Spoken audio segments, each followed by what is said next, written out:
വിശ്വാസ വെളിച്ചത്തിൻ്റെ പുതിയ എപ്പിസോഡിലേക്ക് ഗുഡ്നസ് ടി വിയുടെ എല്ലാ മാന്യപ്രേക്ഷകരെയും ഏറെ സന്തോഷത്തോടെ സ്വാഗതം ചെയ്യുന്നു. ക്രിസ്തീയ വിശ്വാസ സത്യങ്ങളെ സാർവത്രിക മതബോധന ഗ്രന്ഥത്തിൻ്റെ അടിസ്ഥാനത്തിൽ പ്രായഭേദമന്യേ ഏവർക്കും മനസ്സിലാകത്തക്ക രീതിയിൽ ലളിതമായി വ്യാഖ്യാനിച്ചു കൊടുക്കുന്ന ഒരു പ്രോഗ്രാമാണിത്. ദൈവശാസ്ത്ര പണ്ഡിതനും ഏറെക്കാലമായി സെമിനാരികളിൽ ദൈവശാസ്ത്ര അധ്യാപകനും ഗ്രന്ഥകാരനും വാഗ്മിയുമായ ഡോക്ടർ വിൻസെൻ്റ് കുണ്ടൂളച്ചനാണ് നമുക്ക് വേണ്ടി ഇത് വിശദീകരിക്കുന്നത്. അച്ഛനെ ഈ പ്രോഗ്രാമിലേക്ക് കൃത്യമായി സ്വാഗതം ചെയ്യുന്നു. Thank you. 10 കൽപ്പനകളിലെ രണ്ടാമത്തെ പോർഷൻ പരസ്നേഹത്തിൻ്റെ ആ ക്രമം, രണ്ടാമത്തെ പട്ടിക എന്നൊക്കെയാണ് അത് ഈ CCCയിൽ അതിനെ വിശദീകരിച്ചിരിക്കുന്നത്. പരസ്നേഹത്തിൻ്റെ ഭാഗം, അതിലൊന്നാമത്തെ കൽപ്പനയായ മാതാപിതാക്കളെ ബഹുമാനിക്കണം നമ്മൾ കഴിഞ്ഞ എപ്പിസോഡിൽ തുടങ്ങി വെച്ചു. അതിൽ മാതാപിതാക്കളെ ബഹുമാനിക്കണമെന്ന് പറയുമ്പോൾ സ്വന്തം അപ്പനെയും അമ്മേനെയും മാത്രമല്ല എന്ന് വളരെ വിശദമായിട്ട് ഈ പുസ്തകം പറയുന്നുണ്ട്. വിദ്യാർത്ഥികൾ, അധ്യാപകരെ, തൊഴിലാളികൾ, അവരുടെ തൊഴിൽ ദാതാക്കളെ, അതുപോലെ തന്നെ രാഷ്ട്രത്തിൻ്റെ അധികാരികളെ പോലും ബഹുമാനിക്കേണ്ടത് ഈ കൽപ്പനയുടെ ഒരു എക്സ്റ്റൻഷനാണ് എന്ന് പറയുന്നുണ്ട്. എന്താണ് ഈ രാഷ്ട്രത്തിൻ്റെ അധികാരികളെ അല്ലെങ്കിൽ ഭരണകർത്താക്കളെ ബഹുമാനിക്കണമെന്ന് പറയുമ്പോൾ എന്താണ് ഈ കാറ്റഗിസമൊക്കെ അതിൽ അർത്ഥമാക്കുന്നത്? നമ്മൾ കുടുംബത്തെക്കുറിച്ചാണ് ചർച്ച വന്നിരുന്നത്. ആ കുടുംബത്തിൻ്റെ ഒരു ഭാഗമായിട്ടുള്ള ഔദ്യോഗിക പഠനത്തിലാണ് രാഷ്ട്രത്തിൻ്റെ അധികാരികളെ കൂടി ബഹുമാനിക്കണം. 4ാമത്തെ പ്രമാണം മാതാപിതാക്കളെ ബഹുമാനിക്കുക എന്നുള്ളതാണല്ലോ. അപ്പോൾ എന്തുകൊണ്ടാണ് അവരെ ഉൾപ്പെടുത്തിയത് എന്നാണ് ഇപ്പോൾ ചോദിക്കുന്നത് വക്താക്കൾ. അതിന് കാരണം നമ്മൾ കുടുംബത്തെ നമ്മൾ 2 രീതിയിൽ നമുക്ക് നിർവചിച്ച് കാണാം. നമ്മൾ സഭയുമായിട്ട് ബന്ധപ്പെടുത്തി ചിന്തിക്കുമ്പോൾ കുടുംബമാണ് ഗാർഹിക സഭ എന്ന് നമ്മൾ പറഞ്ഞു. ഒരു ആഗോള സഭയുടെ ഏറ്റവും ചെറിയ ഒരു ഘടകമാണ് കുടുംബം എന്ന് പറഞ്ഞു. അതുപോലെ തന്നെ മാനവ സമൂഹത്തെ നമ്മൾ മൊത്തമായിട്ട് എടുക്കുകയാണെങ്കിൽ, ലോകത്തെ മൊത്തമായിട്ട് എടുക്കുകയാണെങ്കിൽ, ലോകമേ തറവാട്, വസുദൈവ കുടുംബകം, അങ്ങനെ ലോകത്തെ ഒരു കുടുംബമായി കാണണമെന്നാണ് മതങ്ങളൊക്കെ പഠിപ്പിക്കുന്നതും. അത് മാർപ്പാപ്പയുടെ ഏറ്റവും അവസാനത്തെ ഫ്രത്തൈലി തൂത്തി എന്ന് പറയുന്ന ആ ലേഖനത്തിൽ, അപ്പസ്തോലിക ലേഖനത്തിൽ കൃത്യമായിട്ട് അതിനെക്കുറിച്ച് ഒരു അന്താരാഷ്ട്ര സമൂഹം ഒരു കുടുംബമായി തീരുന്നതിനെക്കുറിച്ച് പറയുന്നുണ്ട്. അപ്പോൾ രാഷ്ട്രങ്ങളുടെ ഇതിൽ വെച്ച് നോക്കുകയാണെങ്കിലും ഒരു ആഗോള ജനതയെ നമ്മൾ എടുക്കുകയാണെങ്കിൽ 6 വൻകരകളിലുള്ള ജനതയെ എടുക്കുകയാണെങ്കിൽ ആ വൻകരകൾക്ക് നേരെ താഴെ അതിൻ്റെ ഉള്ളിൽ രാജ്യങ്ങളുണ്ട്. രാജ്യങ്ങളിൽ നിന്ന് താഴേക്ക് വരുമ്പോൾ നമ്മൾ സ്റ്റേറ്റിലേക്ക് വരുന്നു. സ്റ്റേറ്റ് കഴിഞ്ഞാൽ നമ്മൾ ഡിസ്ട്രിക്റ്റുകളിലേക്ക്, ജില്ലകളിലേക്ക് വരുന്നു. അങ്ങനെ വന്നാണ് നമ്മൾ പഞ്ചായത്തിൽ വരുന്നു. പഞ്ചായത്ത് കഴിഞ്ഞാൽ ഫാമിലി വരും. നമ്മളുടെ വീടിൻ്റെ വ്യക്തിയാണ് ഒരു വലിയ കുടുംബമാണ്. സഭയുടെ ഗാർഹിക സഭ കുടുംബം എന്ന് പറഞ്ഞതുപോലെ ആഗോള ജനതയുടെയും ഒരു ഏറ്റവും ചെറിയ ഘടകമാണ് കുടുംബം. അപ്പോൾ കുടുംബത്തെ നമ്മൾ അങ്ങനെയും കാണണം. കാരണം കുടുംബം നമ്മൾ എന്തിനാണ് ദൈവം സൃഷ്ടിച്ചത്? ഈ ആഗോള ജനതയെ ഒരു കുടുംബമാക്കാനുള്ള ഒരു വലിയ പ്രേക്ഷിതത്വത്തിന് വേണ്ടിയാണ് എന്നാണ് സഭ കൂടി വിശ്വസിക്കുന്നത്. അപ്പോൾ ഒരു കുടുംബം എന്ന് പറഞ്ഞാൽ നമുക്കറിയാം, അത് വെറുതെ ഒരുമിച്ച് താമസിക്കുന്ന ഒരു ഇടമല്ല. അതൊരു മനുഷ്യൻ്റെ എല്ലാ ഓർമ്മകളും, എല്ലാ ഏറ്റവും വ്യക്തിപരമായിട്ടുള്ള അനുഭവങ്ങളും രൂപപ്പെടുന്ന ഒരു സ്ഥലമാണ്. അവൻ്റെ ദർശനങ്ങൾ, വ്യക്തിത്വ വളർച്ചയിൽ എല്ലാം നടക്കുന്ന അവിടെയാണ് നമ്മൾ പറഞ്ഞു. അപ്പോൾ ഒരു രാഷ്ട്രത്തിൻ്റെ ഒരു പൗരനായിട്ട് കൂടി ഇയാൾ വളരേണ്ടതാണ്. എന്നാൽ മാത്രമാണ് ഈ രാഷ്ട്രത്തിൽ സമാധാനം ഉണ്ടാവുള്ളൂ. അവൻ മനോഹരമായി ജീവിച്ചാൽ മാത്രമേ അത് പഞ്ചായത്തിലേക്കും ജില്ലയിലേക്കും സ്റ്റേറ്റിലേക്കും രാഷ്ട്രത്തിലേക്കും പിന്നീട് ആഗോള ജനതയിലേക്കും വ്യാപിക്കുള്ളൂ. അപ്പോൾ അതുകൊണ്ടാണ് സഭ പറയുന്നത് രാഷ്ട്രത്തിൻ്റെ അധികാരികൾ പറയുന്ന നിയമങ്ങളും ഈ ആഗോള ജനതയിലേക്ക് അവരെ വളർത്താൻ, രാഷ്ട്രത്തിലേക്കുള്ള ഇവൻ്റെ നന്മയെ രൂപപ്പെടുത്താൻ സഹായിക്കുന്ന ഒരു അധികാരി കൂടിയാണ് വാസ്തവത്തിലെ രാഷ്ട്രത്തിൻ്റെ അധികാരികൾ.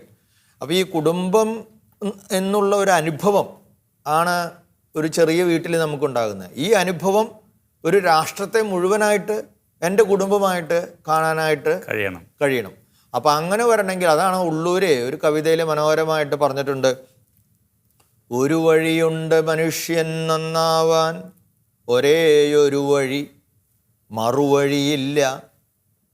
ഒരു കുടുംബമായി പുലർന്നാൽ ജീവിക്കാം, പിരിഞ്ഞാൽ മരിച്ചു മണ്ണാകാം. വളരെ അർത്ഥവത്തായ 4 വരികളാണ്. മനുഷ്യനെ നന്നാവണമെങ്കിൽ അവൻ ഒറ്റയ്ക്ക് നന്നായിക്കൊണ്ടും കാര്യമില്ല. ഒരു രാഷ്ട്രവും കൂടി നന്നാവണം, ലോകം നന്നാവണം. അവൻ്റെ വ്യക്തിയുടെ വളർച്ച രാഷ്ട്രത്തിൻ്റെ വളർച്ചയും ലോകത്തിൻ്റെ വളർച്ചയുമായിട്ട് ബന്ധപ്പെട്ട് നിൽക്കുന്നതാണ്. അപ്പോൾ ഇത് ഈ ലോകം മുഴുവൻ ഒരു കുടുംബമായി പുലരണം, എന്നാൽ മാത്രമേ നമുക്ക് ഒരുമിച്ച് നിൽക്കാനായിട്ട് ജീവിക്കാനായിട്ട് സാധിക്കുള്ളൂ. അതാണ് മനുഷ്യൻ നന്നാവാനായിട്ട് ഒരേ ഒരു വഴിയേ ഉള്ളൂ, വേറെ ഒരു വഴിയില്ല. എന്താണ്? ഒരു കുടുംബമായിട്ട് നമ്മൾ ഈ ലോകം മുഴുവൻ ജീവിക്കണം.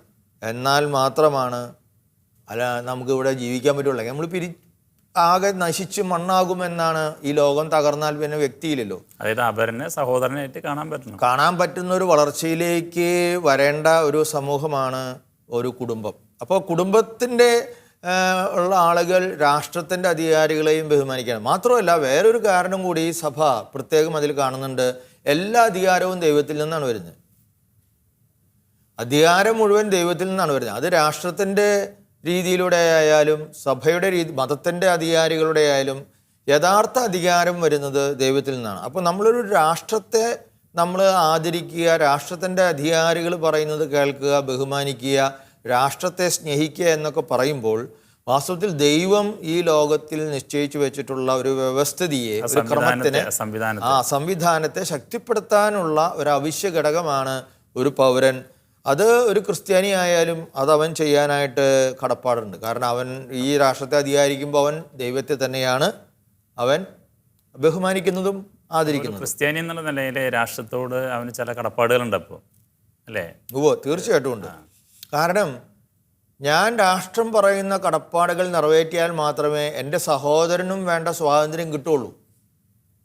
ഇപ്പം എനിക്ക് സ്വതന്ത്രമായ ചില ചിന്തകളുണ്ട്, ആശയങ്ങളുണ്ട്, ജീവിതക്രമ രീതികളുണ്ടാകാം എന്ന് വിചാരിച്ച് ഞാൻ അതുപോലെ എൻ്റെ സ്വന്തം ഇഷ്ടത്തിന് പോയി കഴിഞ്ഞാൽ ഒരുപക്ഷെ സാറിൻ്റെ ഫ്രീഡത്തെ, സ്വാതന്ത്ര്യത്തെ, ആശയങ്ങളെ അത് ഹനിക്കാൻ സാധ്യതയുണ്ട്. അപ്പം നമ്മളെല്ലാവരെയും ഒരു ക്രമത്തിൽ കൊണ്ടുപോകണമെങ്കിൽ ഒരു രാഷ്ട്രത്തിൻ്റെ അധികാരം എങ്ങനെയാണ് ഒരു പൗരൻ ജീവിക്കേണ്ടത്, ജീവിതശൈലി എന്താണ്, ഇവിടുത്തെ ക്രമസമാധാനം എന്തായിരിക്കണം, പൊതു ലൈഫ്, ഇങ്ങനെയുള്ള കാര്യങ്ങളൊക്കെ പറയാനായിട്ട് ഒരു അധികാരി ആവശ്യമാണ്. അപ്പോൾ രാഷ്ട്രത്തിൻ്റെ കടമയാണ് എല്ലാവരുടെയും ക്ഷേമം ഉറപ്പുവരുത്തുക എന്നുള്ളത്.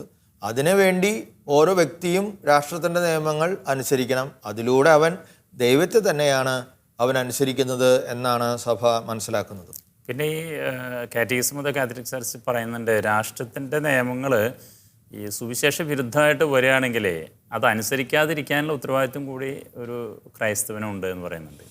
അപ്പോൾ എല്ലാ രാഷ്ട്ര നിയമങ്ങളും അനുസരിക്കാനായിട്ട് അവന് ബാധ്യതയില്ല എന്നുള്ളത് നമ്മൾ പ്രേക്ഷകരൊന്ന് മനസ്സിലാക്കേണ്ടതാണ്. അതായത് ചില കാര്യങ്ങളാണ് അത് തെറ്റിദ്ധരിക്കപ്പെട്ട് വ്യാഖ്യാനിച്ചു പോകാൻ സാധ്യതയുണ്ട്. ഇപ്പോൾ എൻ്റെ ഇഷ്ടത്തിന് ചേരാത്ത കാര്യങ്ങൾ മുഴുവൻ ഞാൻ രാഷ്ട്രം പറഞ്ഞാൽ നിരസിക്കണം എന്നല്ല അതിൻ്റെ അർത്ഥം. ഉദാഹരണം, ഒരു ക്രിസ്ത്യാനിക്ക് ഒരു പൗരൻ എന്ന രീതിയിൽ രാഷ്ട്രത്തോട് ഇപ്പോൾ കൃത്യമായിട്ട് ഉള്ളതാണ്, രാജ്യസ്നേഹം ഉണ്ടാകണം, രാജ്യത്തെ സേവിക്കാൻ ആവശ്യപ്പെട്ടാൽ നമ്മൾ പോകണം. അപ്പോൾ എനിക്ക് തോന്നുന്നു ക്രൈസ്തവരുടെ ഇടയിൽ തന്നെ എൻ്റെ തന്നെ ഒരു മൂത്ത ബ്രദർ ആർമിയിലായിരുന്നു, ഉദ്യോഗസ്ഥനായിരുന്നു. എത്രയോ ക്രൈസ്തവരുടെ വീടുകളിൽ പട്ടാളത്തിലൊക്കെ വലിയൊരു നമ്പർ ക്രിസ്ത്യാനികൾ ഉണ്ടായിരുന്നു. അപ്പോൾ അത് ഇപ്പോഴും ഉണ്ട്, പോലീസിൽ എല്ലായിടത്തും ഉണ്ട് ക്രമസമാധാനമാണ്. അപ്പോൾ അതൊരു നമ്മൾ ജീവിക്കുന്ന മണ്ണ് ദൈവം നമുക്ക് വേണ്ടി ഇവിടെ ജീവിക്കാൻ അനുവദിച്ച ആ മണ്ണിൻ്റെ നിയമങ്ങൾ, ആ മണ്ണിനെ സ്നേഹിക്കുക, അതിനെ ആദരിക്കുക എന്നുള്ളത്, ആ രാജ്യത്തിൻ്റെ വളർച്ചയ്ക്ക് വേണ്ടി പ്രവർത്തിക്കുക. അതുകൊണ്ടാണല്ലോ നമ്മൾ ക്രൈസ്തവർ എല്ലാ നമ്മുടെ പരിപാടികളിലും നമ്മൾ രാഷ്ട്രത്തിൻ്റെ എല്ലാ ദിനങ്ങളും നന്നായിട്ട് ആഘോഷിക്കാറുണ്ട് ക്രിസ്ത്യാനികൾ. മാത്രമല്ല നമ്മുടെ പ്രതിജ്ഞ, ഞാൻ ഭാരതീയനാണ് എന്ന് പറഞ്ഞുകൊണ്ടുള്ള പ്രതിജ്ഞ നമ്മളെല്ലാം ദേശീയഗാനം ആലപിക്കുന്നു. നമ്മുടെ സ്കൂളുകളിലെല്ലാം ജനഗണമന പാടിയിട്ടല്ല നമ്മൾ അവസാനിക്കുന്നത്. അപ്പോൾ നമ്മൾ എല്ലാം ആ അർത്ഥത്തിലാണ്. അതുപോലെ നികുതി കൊടുക്കണം. എനിക്ക് ചിലപ്പോൾ ഇച്ചിരി ഇഷ്ടക്കേടുണ്ടാവും, പക്ഷെ അത് എന്ന് വിചാരിച്ചിട്ട് രാഷ്ട്രം നികുതി കൊടുക്കാൻ പറയുമ്പോൾ ഞാൻ നികുതി കൊടുക്കൂല, അതെനിക്ക് ഇഷ്ടമില്ല എന്ന് പറഞ്ഞാൽ ശരിയാവില്ല. അത് പൊതുനന്മയെ കണക്കാക്കിയിട്ടാണ്. അപ്പോൾ അതുപോലെ വോട്ടവകാശം ഉപയോഗിക്കുക, ഇതൊക്കെ അവൻ്റെ കടമയാണ്. ചില അവസരത്തിൽ എനിക്ക് തോന്നാം ഞാൻ വോട്ടവകാശം ഉപയോഗിക്കേണ്ടതില്ല എന്ന് തോന്നിയാലും അത് അവൻ രാഷ്ട്രത്തോട് ചെയ്യേണ്ട കടമയാണ്. അപ്പം അങ്ങനത്തെ കാര്യങ്ങളിൽ നിന്ന് ഒഴിഞ്ഞു നിൽക്കാനായിട്ടൊന്നും ഒരിക്കലും സഭ ഒരു ക്രിസ്ത്യാനിയോട് ആവശ്യപ്പെട്ടിട്ടില്ല. അതുപോലെ എന്നാൽ ആവശ്യപ്പെടുന്ന സന്ദർഭങ്ങൾ എന്ന് പറഞ്ഞു കഴിഞ്ഞാൽ വളരെ അപൂർവകരമായ ചില സന്ദർഭങ്ങളാണ് അങ്ങനെ ഉണ്ടാകുന്നത്. അപ്പോൾ എന്ന് വെച്ചാൽ ഈ ധാർമ്മികതയ്ക്ക് എതിരായ, ജീവനെതിരായ, പൊതു മനസാക്ഷിയെ അല്ലെങ്കിൽ ദൈവത്തിൻ്റെ ഇഷ്ടത്തിന് എതിരായേക്ക് വരുന്ന രീതിയിലുള്ള കൽപ്പനകൾ ഒരുപക്ഷെ രാഷ്ട്രത്തിൽ നിന്ന് വരികയാണെങ്കിൽ അവിടെയാണ് രാഷ്ട്ര നിയമങ്ങളും സഭാ നിയമങ്ങളും അല്ലെങ്കിൽ മതനിയമങ്ങളും തമ്മിൽ സഭയെ സംബന്ധിച്ചിടത്തോളം ഒരു വൈരുദ്ധ്യത്തിലേക്കും സംഘർഷത്തിലേക്കും കടന്നു വരുന്നത്. അത് ചില രാജ്യങ്ങളിൽ അങ്ങനെ ഉണ്ടാകാം. ഇപ്പോൾ മത സ്വാതന്ത്ര്യം, ഞാൻ വിശ്വസിക്കുന്ന ആ മതത്തിൽ വിശ്വസിക്കാനും ആ മതത്തിൻ്റെ ആചാരങ്ങൾ നടത്താനും എനിക്ക് എല്ലാ പൗരനും ലോകത്ത് എല്ലായിടത്തും സ്വാതന്ത്ര്യം ഉണ്ടായിരിക്കണമെന്നാണ് UNO പറഞ്ഞിട്ടുള്ളത്. അതൊരു ലോക വ്യവസ്ഥതയാണ്. എന്ന് പറഞ്ഞാൽ എനിക്ക് അത് എൻ്റെ വ്യക്തിപരമായി ഉള്ളിൽ കൊണ്ട് നടക്കാൻ മാത്രമല്ല, അത് പ്രകടിപ്പിക്കാനും ആ ആശയങ്ങൾ പ്രചരിപ്പിക്കാനും ഒക്കെ എനിക്ക് ഒരു മനുഷ്യൻ എന്ന രീതിയിൽ എല്ലാ മതത്തിലെ വ്യക്തികൾക്കും സ്വാതന്ത്ര്യമുണ്ട്, അവകാശമുണ്ട്. അതൊരു കടമയായിട്ട് അവരവരുടെ മതവിശ്വാസങ്ങൾ അവരോട് പറയുന്നതുമാണ്. പക്ഷേ അതേസമയം അതിനർത്ഥം ഞാൻ ഈ എൻ്റെ മതത്തിൻ്റെ ആചാരങ്ങൾ അല്ലെങ്കിൽ ആ മതത്തിൻ്റെ ആശയങ്ങൾ മറ്റൊരാൾക്ക് ബുദ്ധിമുട്ടുണ്ടാക്കുന്ന രീതിയിൽ പബ്ലിക് ഓർഡർ എന്ന് നമ്മൾ ക്രമം, അതാണ് കോൺസ്റ്റിറ്റ്യൂഷനിൽ കൃത്യമായിട്ട് പറഞ്ഞിട്ടുണ്ട്. പൊതു സമാധാനത്തിന് തകർച്ച വരുന്ന രീതിയിൽ എൻ്റെ വ്യക്തിപരമായ എൻ്റെ മതജീവിതത്തെ തെരുവുകളിലേക്ക് ഇറക്കിക്കൊണ്ടുവരുവാനായിട്ട് അല്ലെങ്കിൽ ആഘോഷിക്കുവാനായിട്ട് അതിൻ്റെ ഇടയിൽ പ്രശ്നങ്ങളുണ്ടാക്കാനായിട്ട് ഒരു വ്യക്തിക്കും അധികാരം ഈ രാഷ്ട്രം കൊടുക്കുന്നില്ല. അതുപോലെ നിർബന്ധിച്ച് മറ്റൊരുവനെ ഈ എൻ്റെ വിശ്വാസത്തിലേക്ക് കൊണ്ടുവരാനും പാടില്ല. അതിന് മതങ്ങളും യഥാർത്ഥത്തിൽ തിരുസഭയുടെ കൽപ്പനകൾ എതിരാണ്. അതായത് ആരെയെങ്കിലും, കാരണം നിർബന്ധിച്ച് ചെയ്യുന്ന ഒരു പ്രവർത്തനവും അത് യഥാർത്ഥ പ്രവർത്തനം അല്ല. അവിടെ സ്വാതന്ത്ര്യമില്ല. പൂർണ്ണ മനസ്സോടും പൂർണ്ണ അറിവോടും പൂർണ്ണ സ്വാതന്ത്ര്യത്തോടും കൂടെ വേണം ഒരുവൻ ഏത് മതവിശ്വാസം സ്വീകരിക്കാനും. അതിനെ ഏതെങ്കിലും രീതിയിൽ അവനെ ചൂഷണം ചെയ്തുകൊണ്ടാണ് അങ്ങനെയുള്ള കാര്യങ്ങൾ നടക്കണമെങ്കിൽ അതൊരിക്കലും സഭ അനുവദിക്കുന്ന കാര്യമില്ല. അപ്പോൾ സഭ നിഷേധിക്കുന്നത് എപ്പോഴാണെന്ന് വെച്ച് കഴിഞ്ഞാൽ ഒരുപക്ഷെ ന്യായമായ ചില കാര്യങ്ങൾ, ഇപ്പോൾ ഉദാഹരണം പറയുകയാണ്,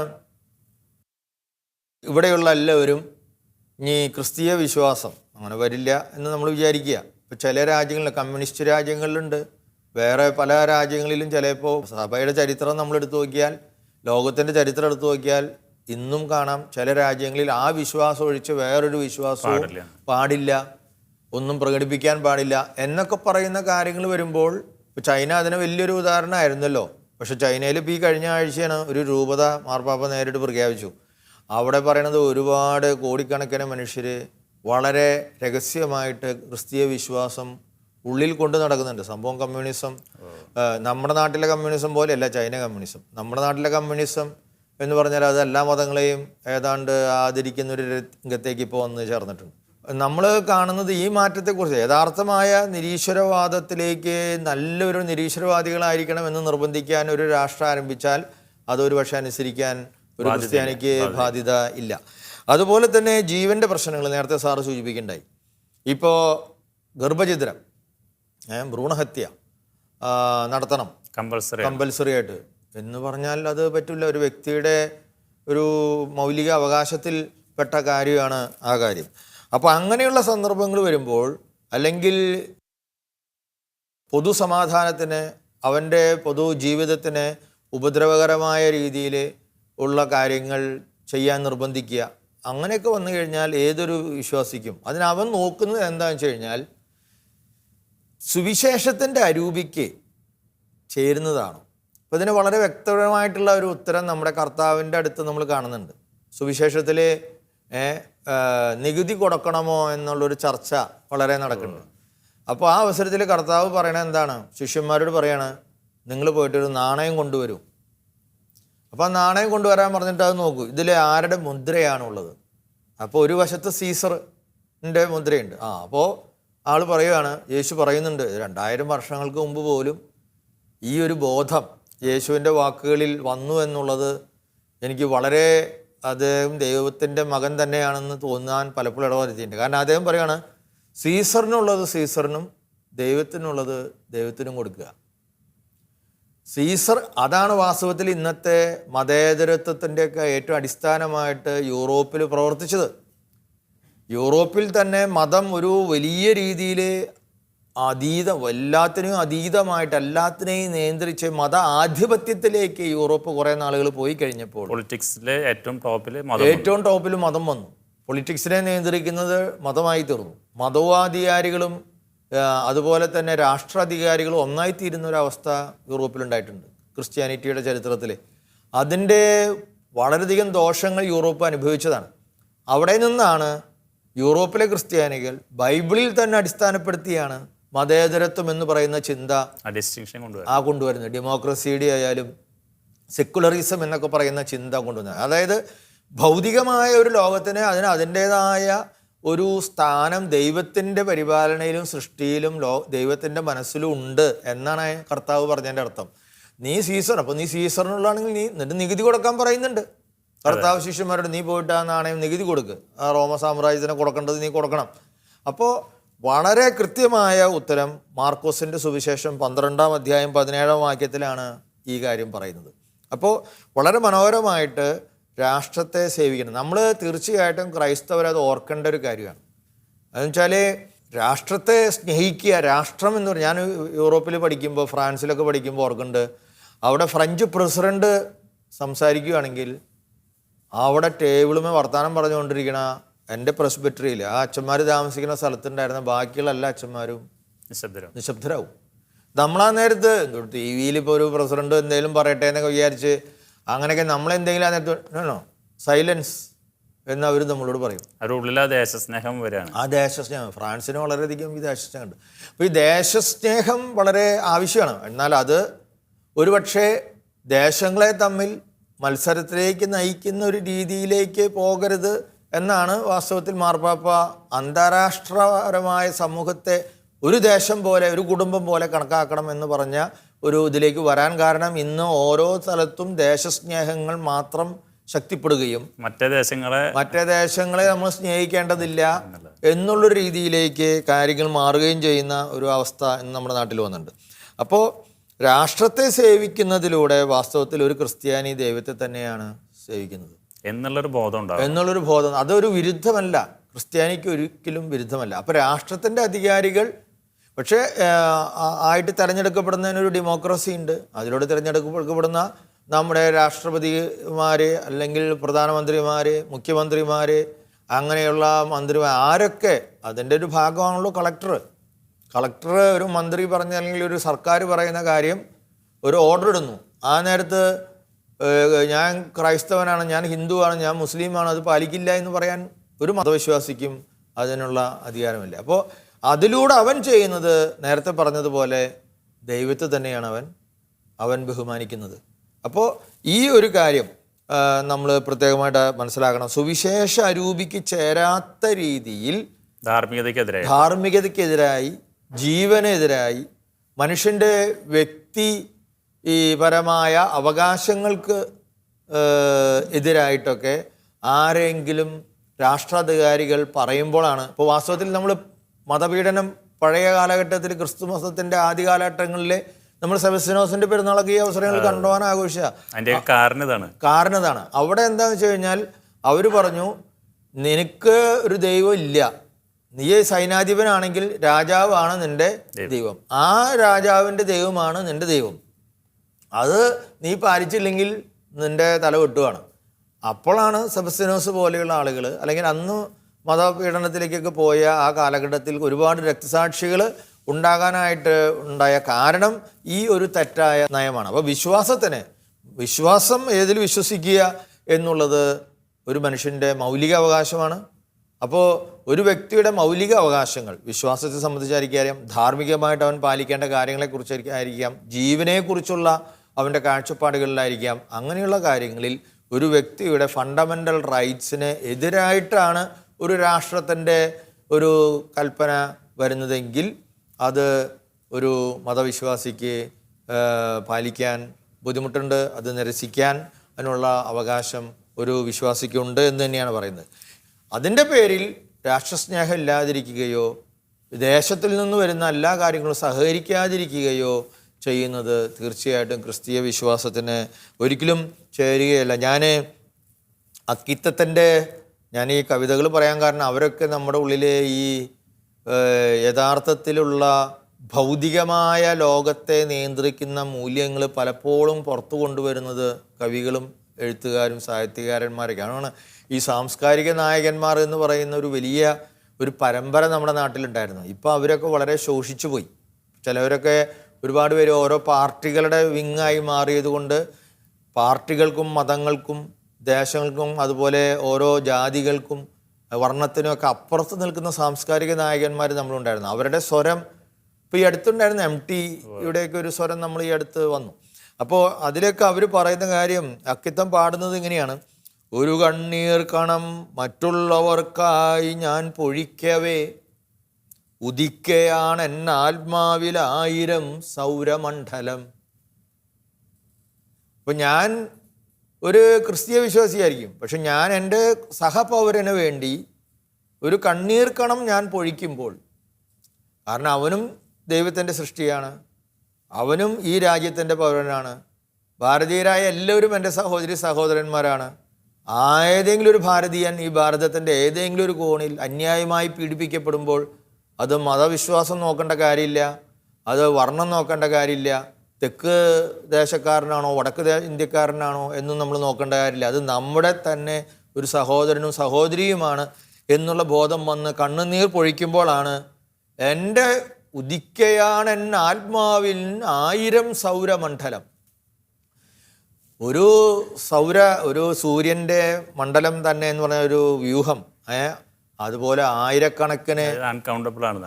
അത്രമാത്രം അനന്തമായ രീതിയിൽ എണ്ണിത്തിട്ടപ്പെടാൻ പറ്റാത്ത അത്രയുള്ള പ്രകാശത്തിൻ്റെ ചക്രവാളങ്ങളിലേക്ക് നമ്മുടെ മനസ്സ് വളരുകയാണ് എന്നാണ് അക്കിത്തം പറയുന്നത്. അപ്പോൾ എനിക്ക് തോന്നുന്നു ഇതിലൂടെ വളരെ കൃത്യമായിട്ടുള്ള കാര്യം നമ്മുടെ പ്രേക്ഷകർക്ക് അവർക്ക് മനസ്സിലായിട്ടുണ്ടാവും എന്നാണ് ഞാൻ വിചാരിക്കുന്നത്. കുടുംബം നമ്മൾ ഒരു രാഷ്ട്രത്തിൻ്റെയും അടിസ്ഥാന ഘടകമാണ്.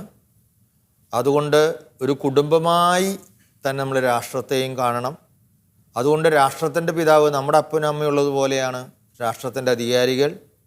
അവരെപ്പോഴൊക്കെ പൊതു നന്മയ്ക്ക് വേണ്ടി, നമ്മുടെ എല്ലാവരുടെയും നന്മയ്ക്ക് വേണ്ടിയുള്ള ധാർമ്മികമായി ശരിയായ സുവിശേഷാത്മകമായ പൊരുത്തപ്പെടുന്ന എല്ലാ കാര്യവും സുവിശേഷത്തിൽ ഉണ്ടാവണമെന്നില്ല, പൊരുത്തപ്പെടുന്നതാണെങ്കിൽ അങ്ങനെയുള്ള എല്ലാ കാര്യങ്ങളും അനുസരിക്കാൻ അവർക്ക് കടമയുണ്ട്. മറിച്ച് ഉള്ള അവസരങ്ങൾ വരുമ്പോൾ അവന് പ്രതികരിക്കാനുള്ള ഒരു ഉത്തരവാദിത്വമുണ്ട്. കാരണം ഈ എല്ലാ അധികാരവും വരുന്നത് ദൈവത്തിൽ നിന്നാണ്. അതുകൊണ്ട് എപ്പോഴും ഈ മതനിയമങ്ങൾ രാഷ്ട്ര നിയമങ്ങൾക്ക് കൂടി അല്പം മുന്നിലാണ് പലപ്പോഴും നിൽക്കുക. കാരണം രാഷ്ട്രം എപ്പോഴും ഒരിക്കലും ഈ മനുഷ്യൻ എവിടെ നിന്ന് വരുന്നെന്നോ എവിടേക്ക് പോകണമെന്നോ ഉത്ഭവം എന്താണെന്നോ അന്ത്യം എന്താണെന്നോ പറയുന്നില്ല. അതിനെക്കുറിച്ചുള്ള ചില ബോധ്യങ്ങളും മനുഷ്യനുണ്ട്, വിശ്വാസിക്കുണ്ടാവാം. അതുകൊണ്ട് അതുകൂടി കണക്കിലെടുത്ത് വേണം രാഷ്ട്രാധികാരികൾ സാധാരണ നിയമങ്ങൾ ഉണ്ടാക്കുക എന്നുള്ളത് കൂടി നമ്മളിവിടെ സൂചിപ്പിക്കുന്നു. ഈ 4ാമത്തെ കൽപ്പന എനിക്ക് വേണം നമുക്ക് ഈ എപ്പിസോഡ് കൂടി അവസാനിപ്പിക്കാൻ. നമ്മൾ ഒരുമാതിരി വിശദമായിട്ടുള്ള ചർച്ച കഴിഞ്ഞിട്ടുണ്ട്. അച്ഛനെ ഈ എല്ലാ പ്രേക്ഷകരുടെയും പേരിൽ നന്ദി പറയുന്നു. Thank you. 10 പ്രമാണങ്ങളുടെ 2ാമത്തെ ഭാഗം, പരസ്നേഹത്തിൻ്റെ ഭാഗങ്ങളിൽ 1ാമത്തെ കൽപ്പനയായ മാതാപിതാക്കളെ ബഹുമാനിക്കും എന്നുള്ള കൽപ്പനയുടെ വിശദമായ ഭാഗത്തിൽ രാഷ്ട്രാധികാരികൾ കൂടി ഉൾപ്പെടുന്നുവെന്ന് അച്ഛൻ നമുക്ക് വിശദീകരിച്ചു തന്നു. മിസ്റ്റർ സെബസ്ത്യാനോസ് പറഞ്ഞ മാതിരി രാജാവിനെ ഞാൻ അനുസരിക്കാൻ തയ്യാറാണ്, എന്നാൽ രാജാതിരാജനെ മറന്നുകൊണ്ടല്ല എന്നുള്ള ഓർമ്മയിൽ നമുക്ക് രാഷ്ട്ര സ്നേഹത്തോടു കൂടി രാഷ്ട്രാധികാരികളെ ബഹുമാനിക്കാം. അത് ദൈവത്തിൽ നിന്നുള്ള അധികാരമാണെന്ന് നമുക്ക് ഉള്ളിൽ വിചാരിക്കാം. ഈ എപ്പിസോഡ് കണ്ട എല്ലാ പ്രേക്ഷകർക്കും നന്ദി പറയുന്നു. നന്ദി, നമസ്കാരം.